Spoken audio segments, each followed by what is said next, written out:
안녕하세요. 수업을 시작하겠습니다. 우리는 공감이 왜 필요한지, 그리고 흩어진 질적 데이터들을 어떻게 의미 있는 통찰로 변환할 수 있는지에 대해 살펴봤습니다. 이번에는 본격적으로 각 공감 기법들의 구체적인 방법과 구성 요소들을 자세히 알아보겠습니다. 이번 시간에는 페르소나, 사용자 여성지도, 그리고 그 외 다양한 공감 기법들의 개념과 작성법에 대해 알아보겠습니다. 이번 시간의 학습 목표는 각 기법의 개념과 활용 목적을 명확히 이해하는 것입니다.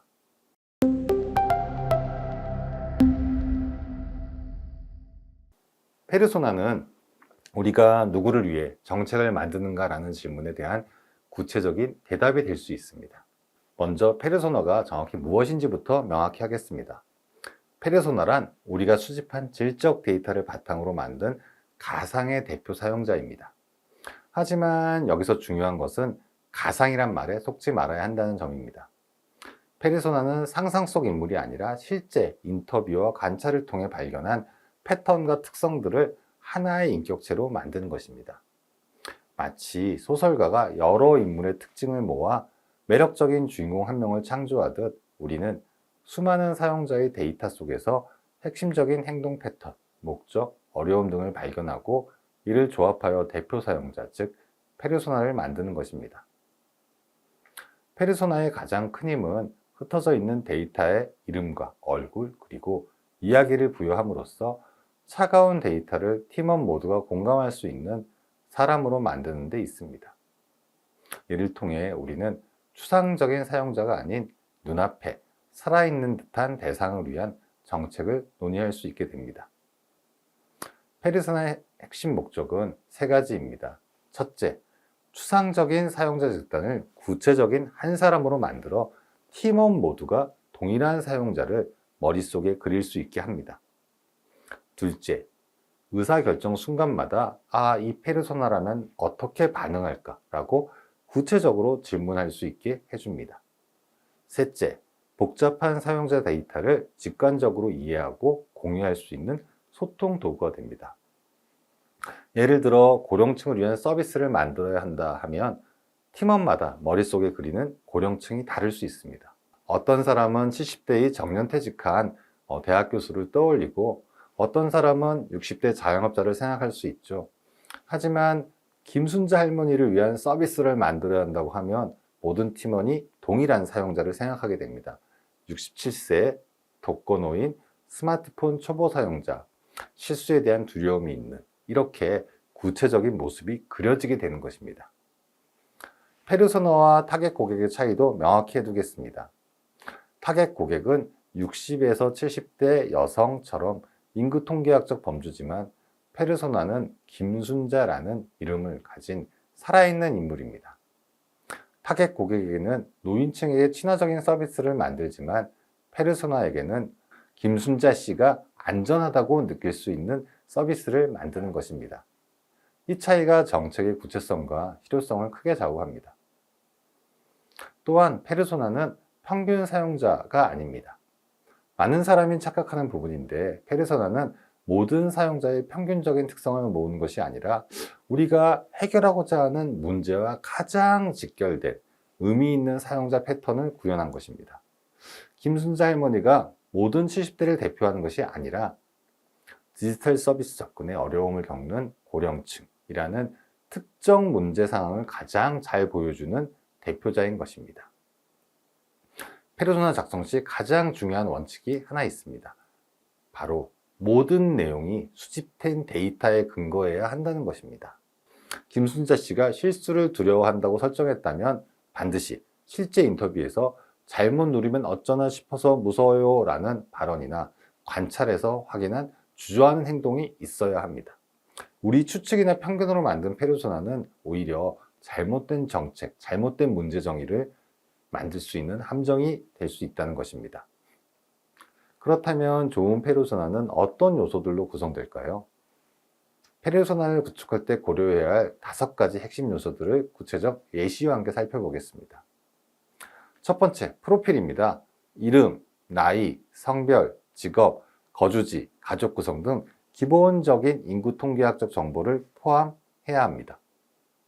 하지만 여기서 주의할 점은 이런 정보들이 단순한 설정이 아니라 우리가 해결하려는 사회 문제와 관련이 있어야 한다는 것입니다. 예를 들어 온라인 민원 서비스 개선을 위한 페르소나를 만든다면 김순자 씨라는 67세 여성을 설정할 수 있습니다. 그녀는 부산 사하구 다대동이라는 고령 인구가 밀집한 지역에 거주하고 식당을 운영하다 은퇴한 독거 어르신입니다. 아들이 한 명 있지만 서울에 살고 있어 자주 만나기는 어려운 상황입니다. 스마트폰은 사용하지만 통화와 문자 위주로만 활용합니다. 여기서 67세, 독거, 아들이 멀리 거주라는 설정은 단순한 배경이 아니라 디지털 민원 서비스 이용에 직접적 영향을 미치는 매우 중요한 조건들입니다. 두 번째, 성격과 행동 패턴입니다.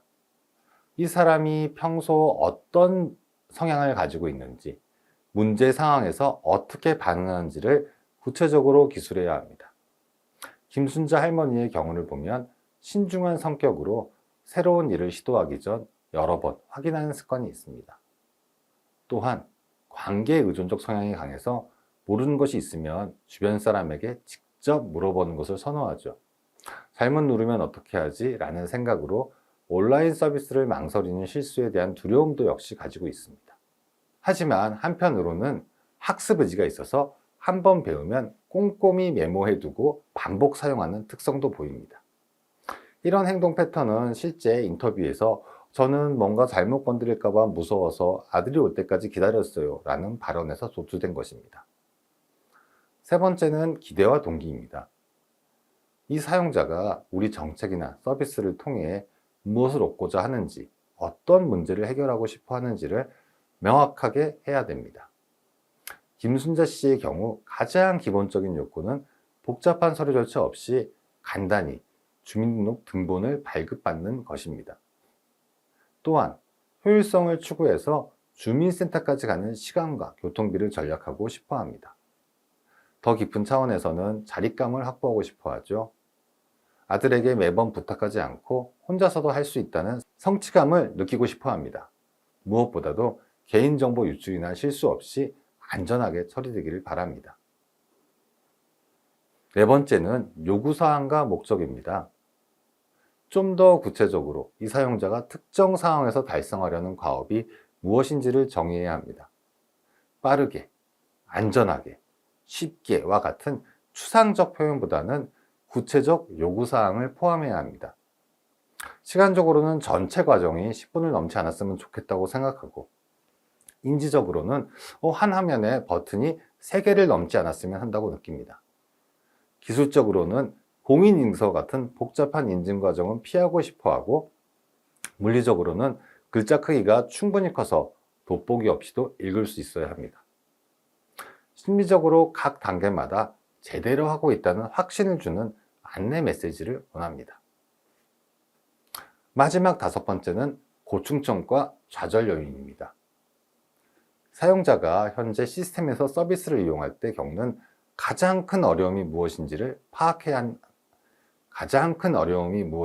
파악해야 합니다. 이것이 바로 우리가 정책으로 해결해야 될 핵심 문제가 되기 때문입니다. 김순자 씨의 경우 접근성 문제부터 시작됩니다. 정부24 웹사이트를 찾기부터 어려워하죠. 인터페이스의 복잡성도 큰 장벽입니다. 로그인, 회원가입, 본인 인증, 뭐가 뭔지 모르겠어요 라고 토론을 합니다.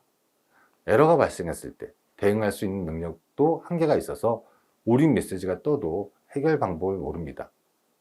또한 막혔을 때 즉시 도움받을 방법이 없어 답답해합니다. 마지막으로 불완전한 완료감도 느끼는데 신청을 했는데 정말 처리가 된 건지 확신이 안 선다고 불안해합니다. 여기서 가장 중요한 원칙은 페르소나는 창작이 아니라 발견이라는 점입니다. 우리의 상상으로 인물을 만드는 것이 아니라 수많은 데이터 속에서 의미 있는 패턴을 발견하고 조합하는 과정임을 잊지 말아야 합니다. 페르소나를 만들 때 반드시 고려해야 할 중요한 구분이 있습니다. 바로 일반 사용자와 익스트림 사용자를 분리해서 접근하는 것입니다. 정책 디자인에서는 특히 익스트림 사용자까지 고려해야 합니다. 익스트림 사용자란 우리가 극단에 있는 사용자를 말하는 거죠. 일반적이지 않은. 먼저 일반 사용자는 평균적인 특성을 가진 대다수의 사용자를 대표합니다. 예를 들어 박민수 씨라는 35세 직장인을 생각해 보죠. 그의 주요 고충은 업무 시간에 주민센터로 가기 어려워서 온라인으로 하고 싶은데 너무 복잡해서 결국 포기하게 된다는 것입니다. 그런데 우리가 정말 주목해야 하는 것은 이 익스트림 사용자입니다. 첫 번째는 이영희 씨라는 78세 시각장애 2급 사용자입니다. 그녀는 스크린 리더를 사용해서 키보드를 만든 웹사이트를 이용해야 합니다. 두 번째는 제임스라는 42세 외국인 사용자입니다. 그는 한국어 초급 수준으로 거주 등록 변경이 필요하지만 한국의 행정 시스템을 전혀 이해하지 못하고 있습니다. 여기에 중요한 통찰이 하나 있습니다. 이런 극단적인 사용자, 극단에 있는 사용자, 즉 익스트림 사용자를 고려하는 정책 디자인은 결국 모든 사용자에게 더 나은 경험을 제공한다는 것입니다. 이를 유니버설 디자인이라고 부르기도 합니다. 시각 장애인을 위해 만든 명확한 음성 안내 시스템은 일반 사용자에게도 더 직관적인 서비스가 되고, 외국인을 위해 개발한 간단하고 명확한 언어는 고령층에게도 훨씬 접근하기 쉬운 서비스가 되는 것이죠. 자, 지금까지 김순자 할머니의 페르소나를 살펴봤습니다. 그렇다면 익스트림 사용자인 시각장애인 이영희님의 고충점은 무엇이 있을까요? 가장 중요하다고 생각하는 것, 딱 한 가지만 생각해 볼까요?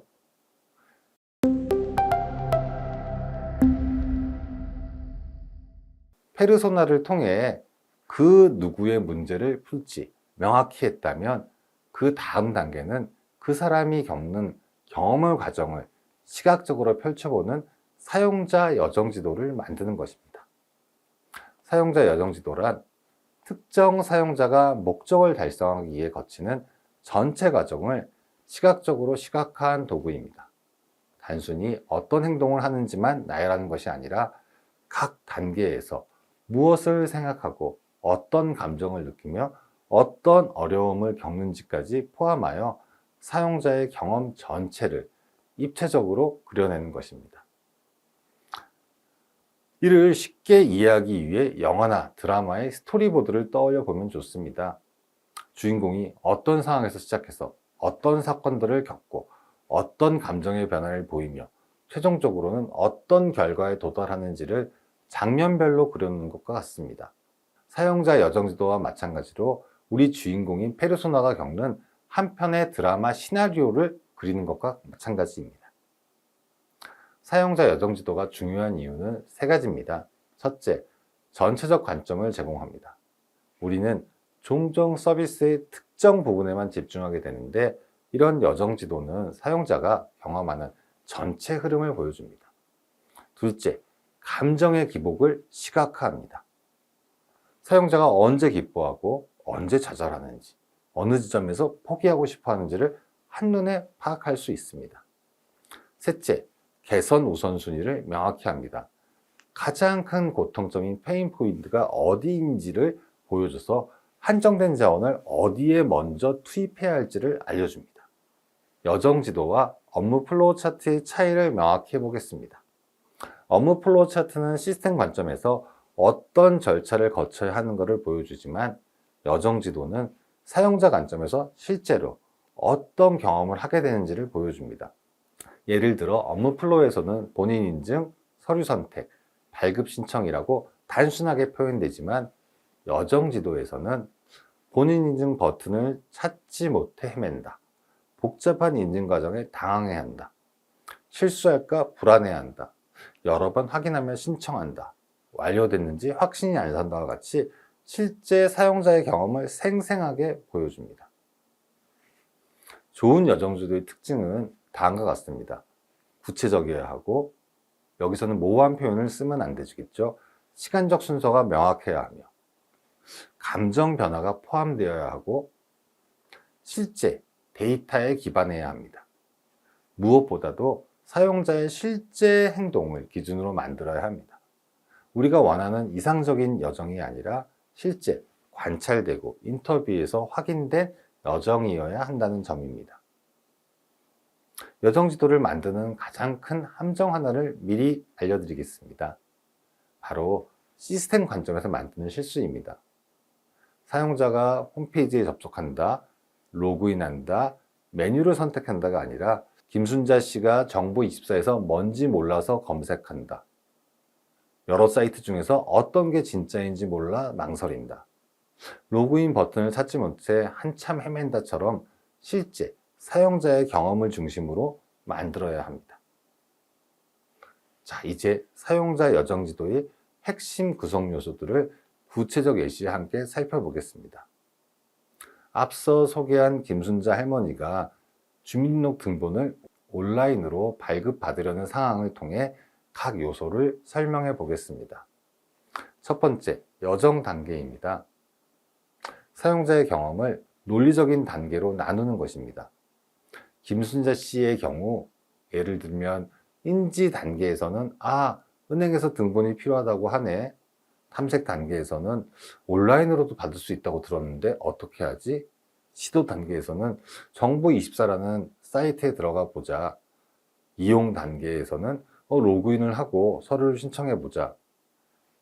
마지막 완료 단계에서는 정말 발급된 것과 같이 구분할 수 있습니다. 두 번째로는 단계별 행동입니다.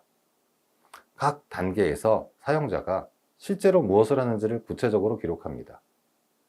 김순자 할머니의 탐색 단계를 보면 휴대폰으로 네이버 앱을 실행한다.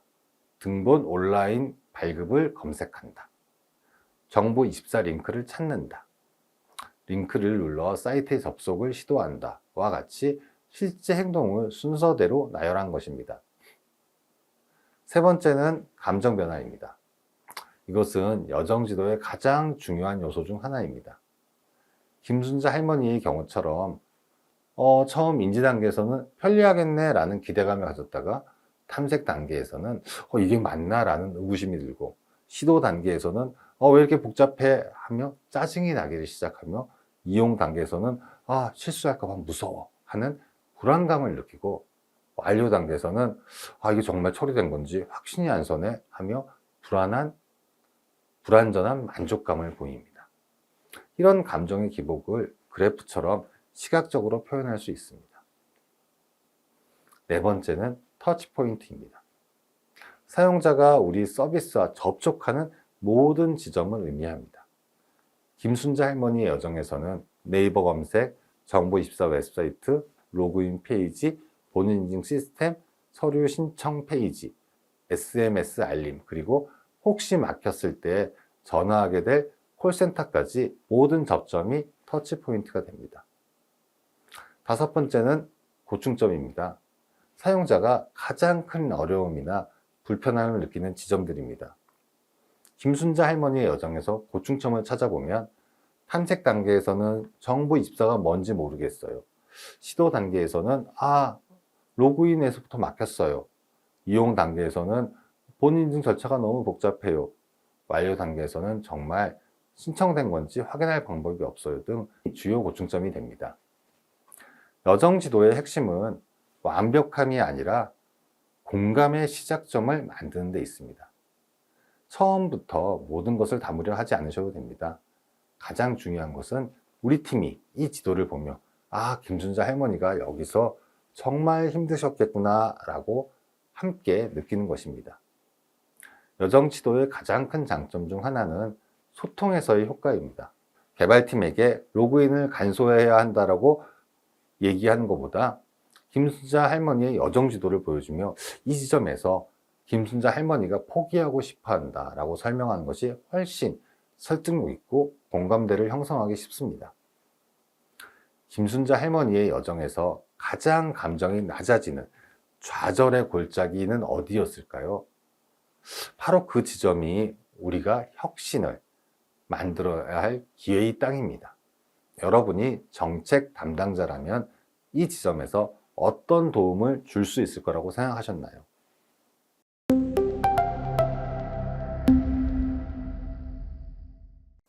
이제 페르소나와 사용자 여정지도를 보완하는 세 가지 핵심 기법을 자세히 살펴보겠습니다.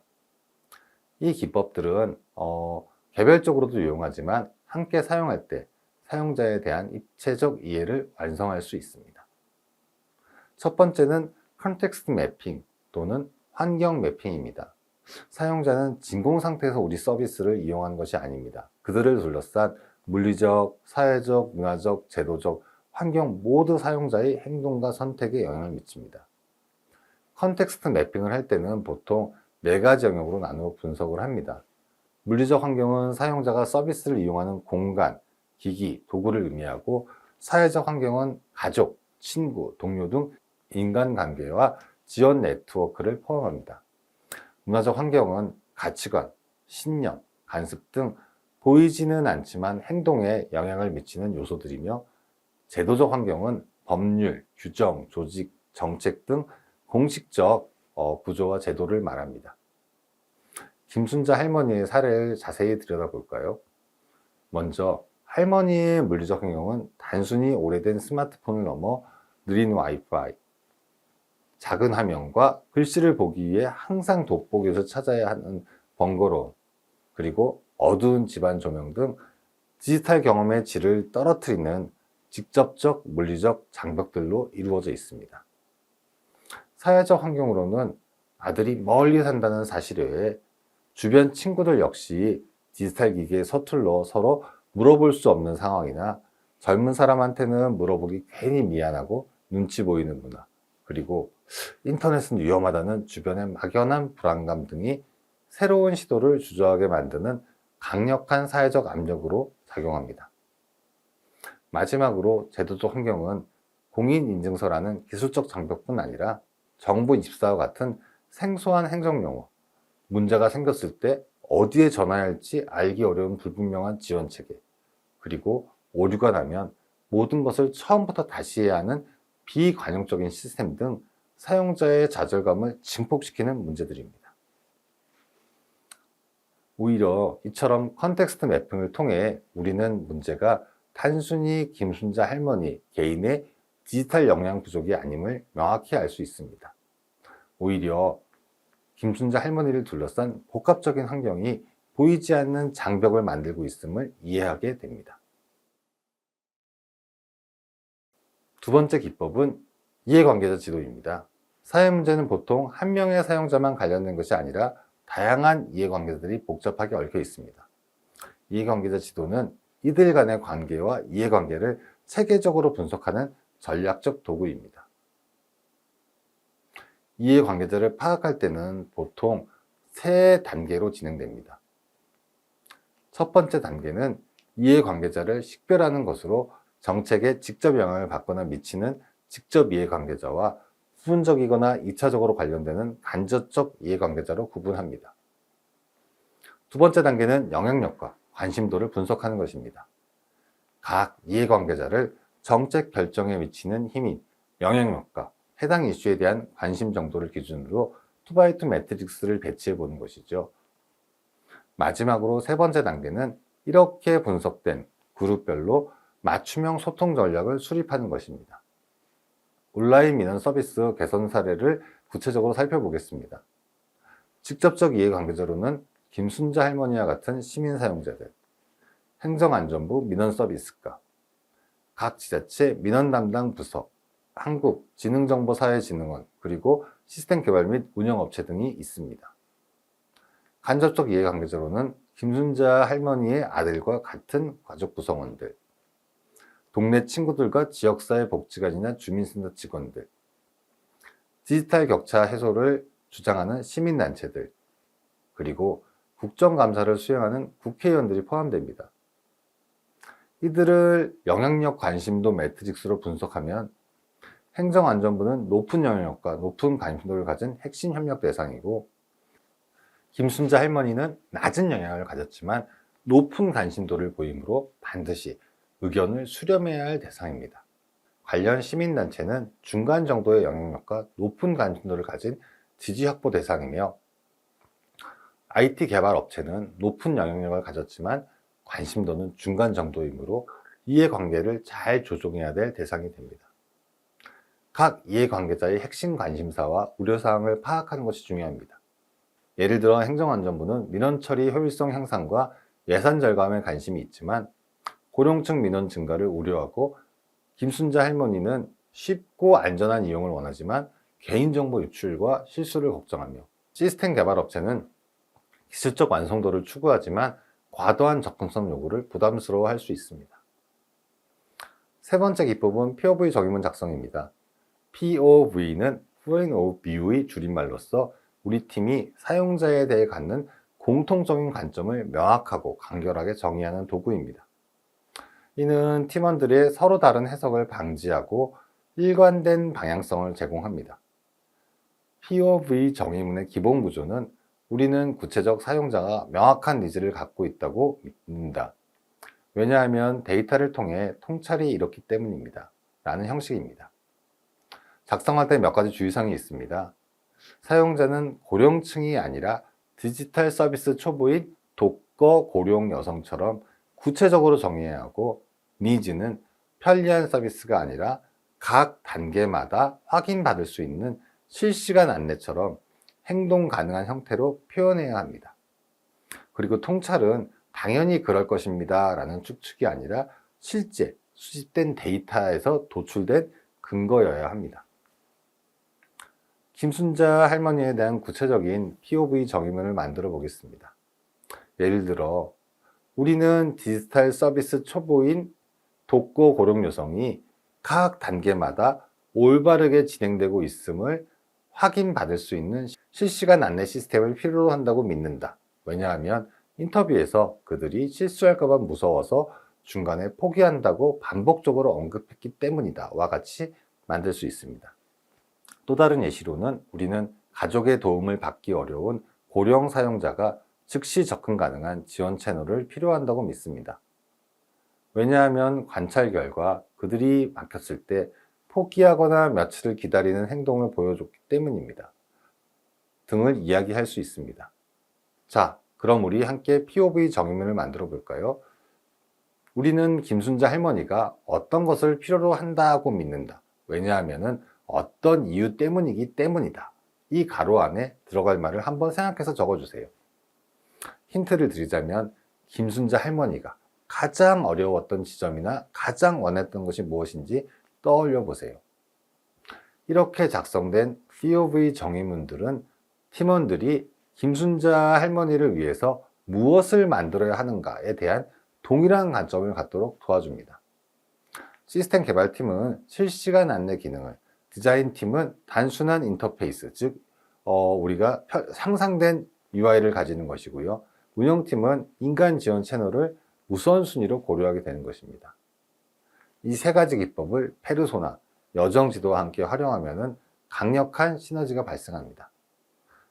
페르소나로 김순자 할머니라는 구체적인 사용자를 정의했고, 여정지도로 그녀의 경험을 시각화했습니다. 컨텍스트 매핑으로 그녀를 둘러싼 환경 제약을 이해하고, 이해관계자 지도로 관련된 모든 주체들의 복잡한 이해관계를 파악했습니다. 최종적으로 POV 정의문으로 팀의 관점을 통일했습니다.